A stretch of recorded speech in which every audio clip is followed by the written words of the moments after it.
یہ سلمان فارسی رضی اللہ تعالیٰ عنہ بڑے جلیل القدر صحابی ہیں، صحابہ میں شاید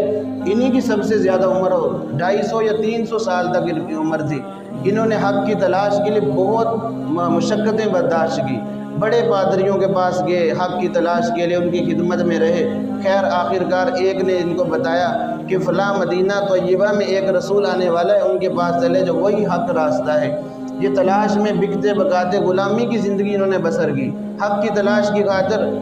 تو یہاں آگے اللہ کے نبی صلی اللہ علیہ وسلم اس وقت ظہور ہو چکا تھا اللہ کے نبی صلی اللہ علیہ وسلم کا، وہاں بھی آپ صلی اللہ علیہ وسلم سے ملاقات، اس نے نشانی بتائی تھی کہ اگر ان کو صدقہ کا مال پیش کرو گے وہ قبول نہیں کریں گے، اور اگر ان کو ہدیہ پیش کرو گے تو قبول کر لیں گے۔ تو انہوں نے کھجوریں کچھ لی صدقے کی، اللہ کے نبی کی خدمت میں حاضر ہوئے جانچ امتحان کے لیے کہ یا رسول اللہ یہ صدقے کی کھجوریں، فرمایا کہ میں صدقہ قبول نہیں کرتا،